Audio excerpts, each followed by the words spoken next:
Hi, I'm Rachel Dixon. I'm a massage therapist and postural alignment therapist in Nantucket, Massachusetts. Currently not working due to COVID. And I am going to be talking today about stable ankles. And what's interesting is, and first of all, let me just say that all of these are for informational purposes only. If anyone has any concerns or questions about whether it is safe for you to do this, please consult with your doctor.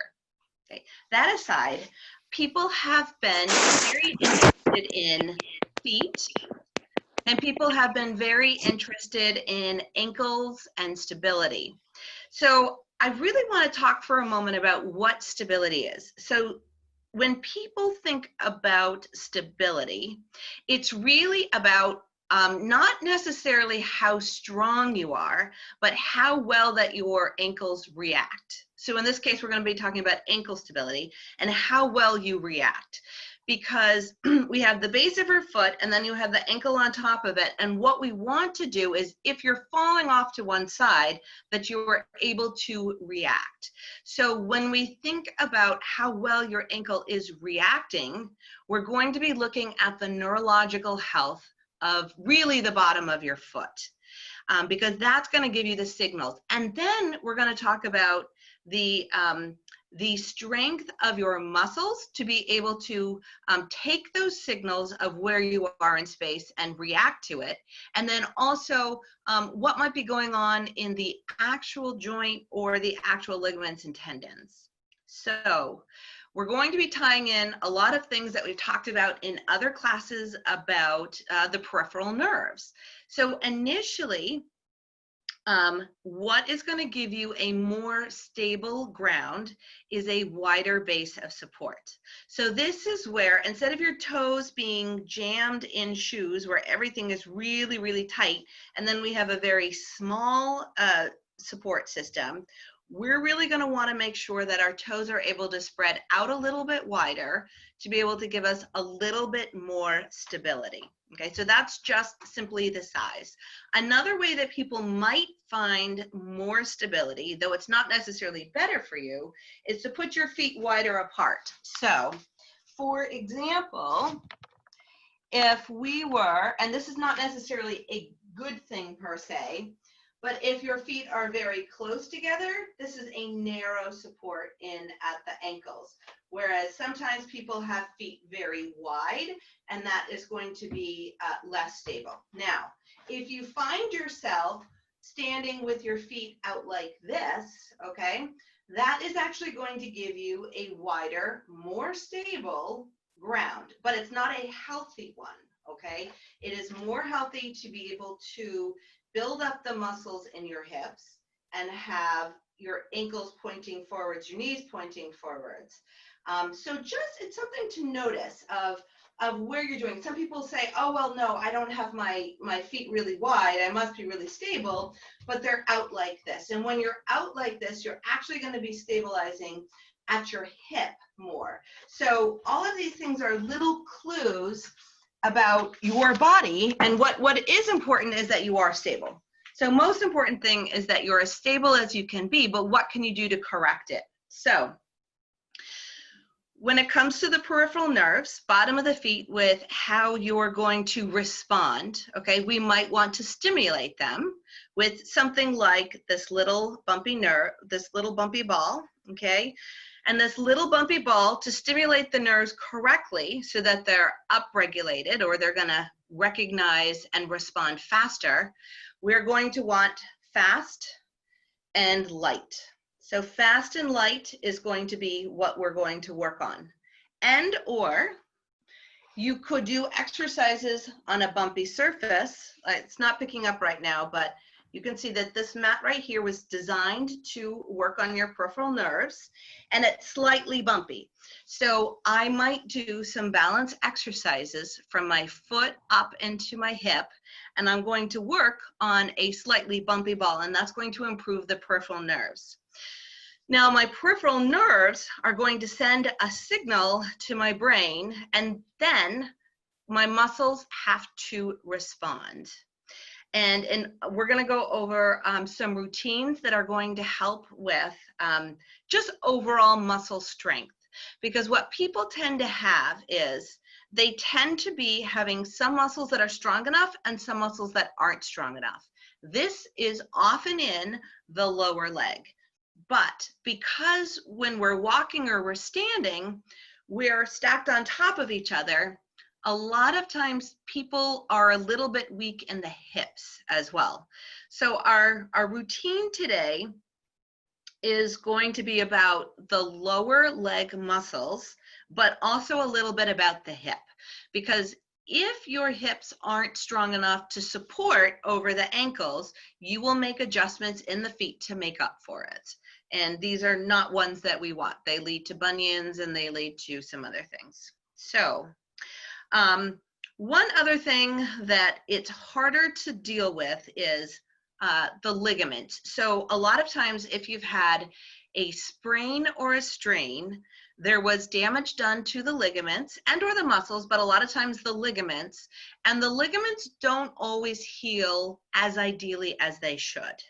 So a lot of times you will have a bit of an overall weakness in that area that will lead you to, say, sprain again.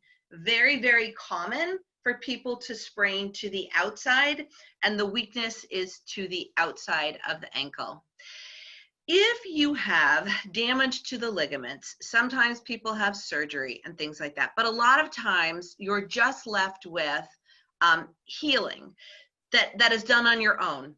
Sometimes the healing will be that the ligaments and tendons are a little shorter than they should be, and therefore some of the exercises we're going to do are going to introduce better range of motion to your ankles. So if they're stuck and they're stuck together on stuff, you will often get improvement with the supine foot circles, point flexes that we're going to go over.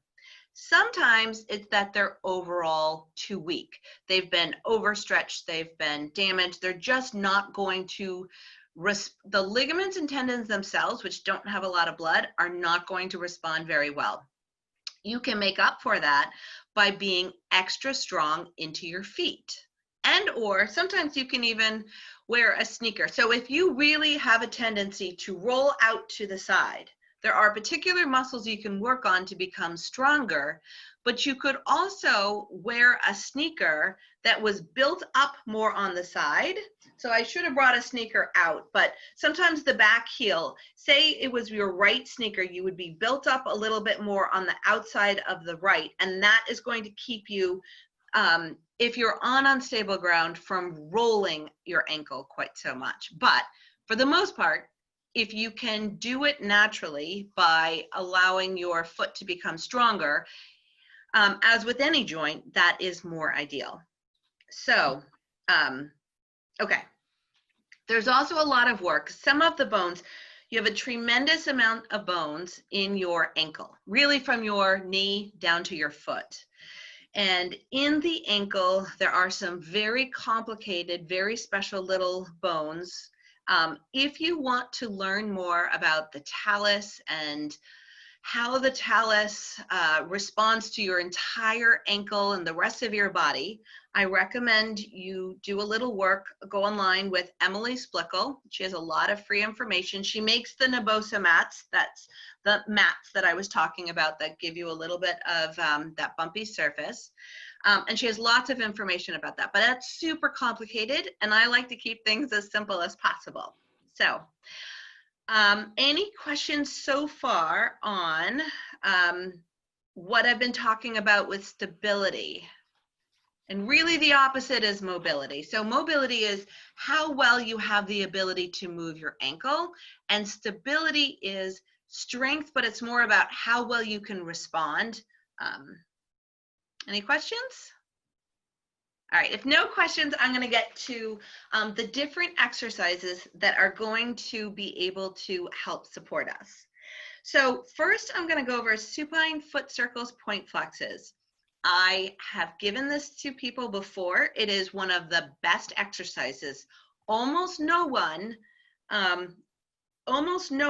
would, everyone would benefit from this. And there's hardly anyone that isn't surprised at how fatiguing these are.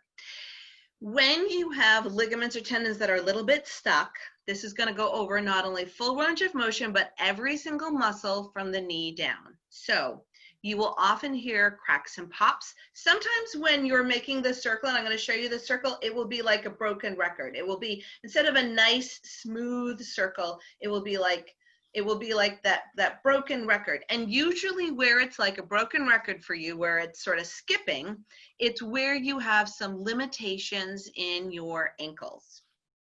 So being aware of where it's easy for you versus where it's tricky for you, where it's not so easy is where you probably should focus a little bit more on. Yeah, I'm. Huh? No, I'm in. Okay. All right. So the next thing we're going to work on is 3-point toe raises. And it's really direction. So we're going to point our toes in 3 different directions, and then we're going to do toe raises. And this is really going to be about stabilizing the lower leg to the body in 3 points of ranges of motion for our hips. And then I'm going to talk a little bit about if your hip isn't strong enough. There's multiple exercises we could do to stabilize at the hip better, but I'm going to give you a couple of exercises to help stabilize at the hip. A tremendous amount of ankle issues come from initially the hips not being as strong as they should be. And so that the ankles have to sort of respond for either limited mobility or not being strong enough. If I was going to make absolute general assumptions about people, many men have hips that are super tight and they create issues in different areas, usually into the low back. Many women, because their hips are wider and they were really more designed to have babies, their ligaments tend to be a little weaker and they tend to be a little less muscularly strong. So different issues in different ways, but a lot of women could benefit from having stronger hips. All right, so now I'm gonna just adjust my thing so you can see me. Okay, so first we're gonna do the supine foot ankles and point flexes, okay? You can do this in bed, you can do this in multiple different ways, but if you were to get down on the mat, this is how you would do it. So I'm going to lie down on the mat. Can you see me? Yeah. My left foot is going to be active. In other words, my foot is not going to be rolled out like this. I'm going to point my toes up. This one's going to be active, but it's not going to do anything.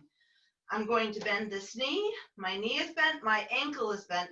I'm now not going to work. I'm not going to move them. But what I am going to move is my ankle in one direction and make circles as much as possible, as smooth as possible.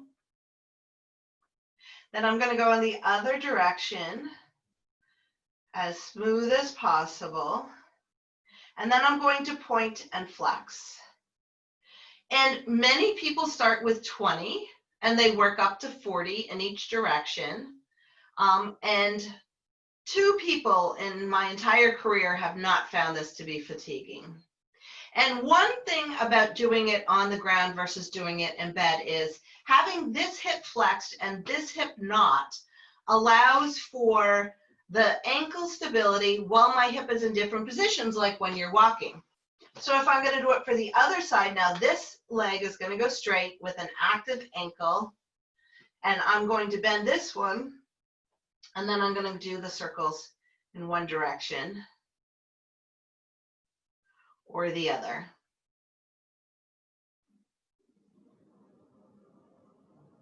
And then I'm going to do the point flexes.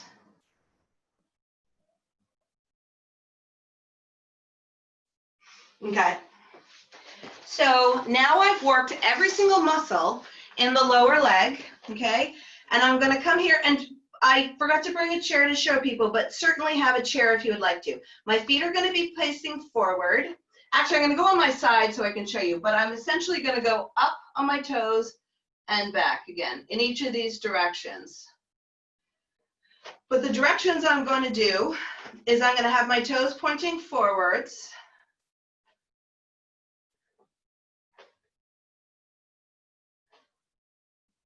Then I'm going to have my toes pointing out, and that's going to get more of my external hip. This is a common foot dysfunction if you are not strong enough, that you would naturally have your feet out like this to create a more stable base and to activate some of your glute muscles. But ideally, we want to activate your glute muscles and have your feet pointing forward.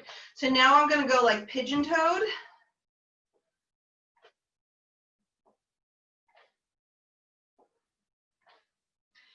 And you can do between 10 in each direction up to 20, 30. But you will most likely feel that your calves got to work out. And because we're standing up, we are doing an element where we are strengthening your calf muscles in a position where we're also loaded over our hips, which is very helpful. Any questions before I go over how you might address some of the hip issues that would affect ankle stability? Okay, so a lot of people, so in theory, if people are having a hip issue, should you always do these in bare feet? Bare feet is ideal, but it depends on what's going on with your feet. If you have extremely sensitive feet, or so you could always do it in sneakers, or you could always do it in a stable shoe, but I would do it probably in a stable shoe. There is something about working in bare feet, which is going to allow your foot to connect better to the ground and to respond better. But say you were in a place, like for me, I would often do my foot exercises when I was at church, because I'm in a pew, I slip my shoes off. When I'm sitting, I'm doing foot exercises. When I'm standing, I'm also doing foot exercises. I also used to do them in the bank, when I was waiting in line. So really, the ideal time is whenever it's going to work in your schedule that you actually accomplish it, because a lot of people have a hard time finding time to do it. We've done a lot of work where we've worked on the feet in the different classes, and there is a real benefit to doing them in bare feet. But if you were able to find the time and you were in sneakers, I would definitely do it wherever you found the time. And if you needed to, like if your feet were so incredibly sensitive or unstable that you wanted to do them in sneakers, absolutely do them in sneakers. There's benefits to doing all of them. Okay, so there's sort of two ways. If your hips are too tight, so say more common, the two most common ways that hip issues will show up that are going to affect your ankles, okay?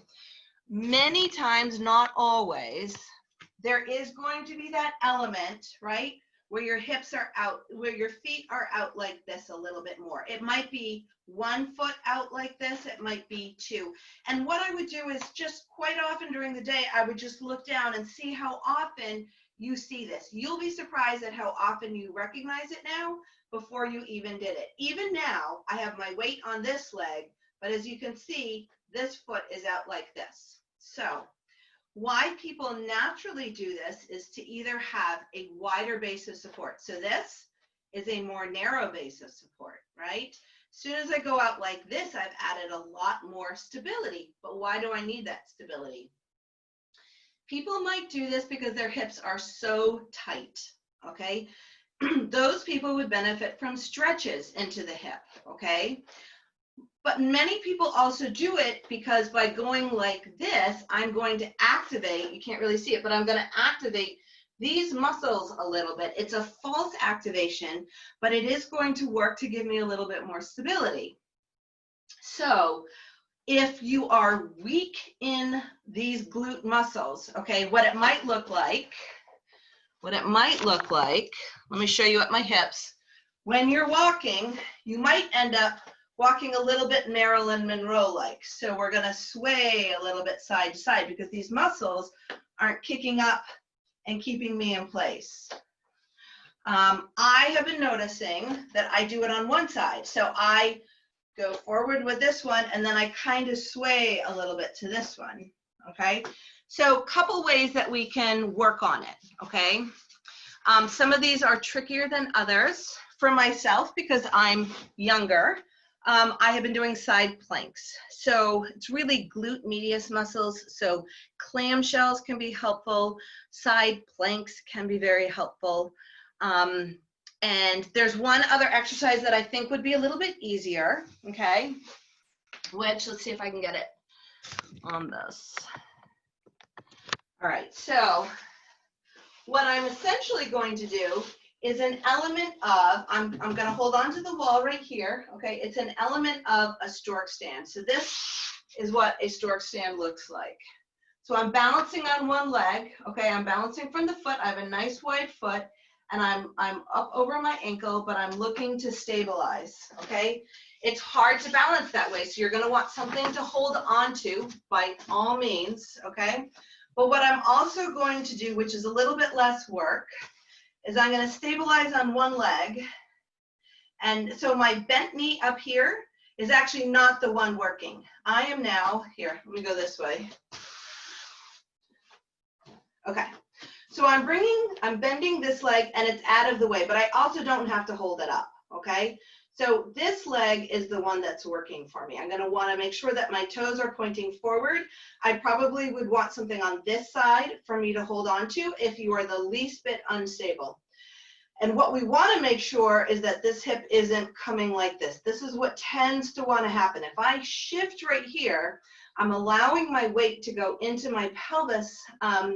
And so my ligaments and tendons are holding me up, not my muscles. Do you see the difference that when I slip from here to when I'm right here?